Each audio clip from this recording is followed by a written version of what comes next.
नमस्कार, तुम्ही बघत आहात प्रखर न्यूज।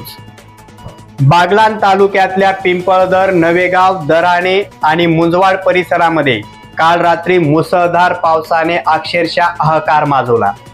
जोरदार पावसामुळे मका आणि कांदा पिकाचे प्रचंड नुकसान झाले। विशेषतः उन्हाळी कांद्याची रोपटी ही पूर्णपणे नष्ट झाली असून याचा शेतकऱ्यांना मोठा आर्थिक फटका बसलाय। शेतकऱ्यांनी दिलेल्या माहितीनुसार ह्या पावसामुळे अनेक शेतीमालाचे नुकसान झाले असून त्यांची स्थिती बिकट झाली। तत्काळ पंचनामे करून शासनाने मदतीची उपाययोजना करावी अशी मागणी परिसरातील शेतकरी वर्गाकडून केली जात आहे।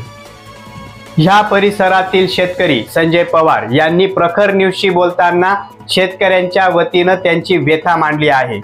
काय आहे ती व्यथा बघूया। गेले 24 तासपासनं पिंपळदरला मुसळधार पाऊस चालू आहे।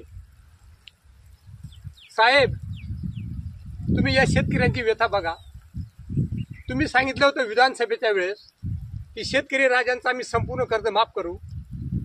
तुम्ही शब्द पाळा। अहो, हे उळे पहा, शेतकरी यांचं उळे 3500 रुपये किलोने उळे आहे, 14,000 रुपये पालीनं उळे। या आम्ही टाकलेलं उळे पूर्ण सर्व खराब झालं आहे। शेतकऱ्यांचं अंत बघू नका। शेतकऱ्यांना काही थोडाफार दिलासा मिळाला असता तर शेतकरी कुठे उभा राहिला असता। आणि शेतकऱ्यांची इतकी अवस्था वाईट आहे साहेब। तुम्ही संपूर्ण विधानसभेच्या वेळेस संपूर्ण शेतकऱ्यांना आश्वासन दिलं होतं की आम्ही संपूर्ण कर्ज माफ करू।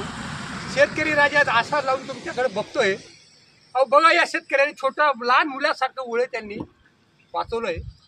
आज परिस्थिती इतकी वाईट आहे की कांद्याला भाव नाही। कांद्याची अवस्था ते 500 ते 700 रुपये क्विंटल आहे। काय करते शेतकरी राजाने? बघा, अंत बघू नका। सर्व शेतकरी राजाने तुमच्याकडे आशेने बघताय।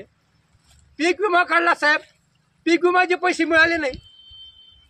कुठल्याही पिंपळदर, दराणे, नवेगाव, मुंजवाड असतील या पूर्ण पट्ट्यामध्ये संपूर्ण शेतकऱ्यांनी पीक विमा काढलेला आहे। त्यांना पीक विमा का मिळाला नाही? कंपनीवाले सांगतात की बुवा आम्ही 100% पैसे देऊ। का पैसे देत नाही?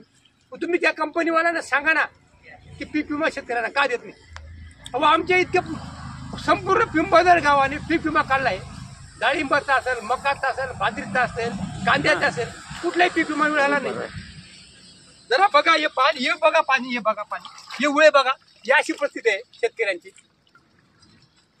संपूर्ण शेतकऱ्यांचं कर्ज माफ झालं पाहिजे आणि कांद्याला कमीत कमी 2,000 रुपये भाव मिळाला पाहिजे। आणि कांद्याला 2,000 रुपये अनुदान का दिलं नाही? तुम्ही सांगितलं की कांद्याला आम्ही अनुदान देऊ। कांद्याला अनुदान नाही। आज 40 ते 45% शेतकऱ्यांकडे कांदा शिल्लक आहे।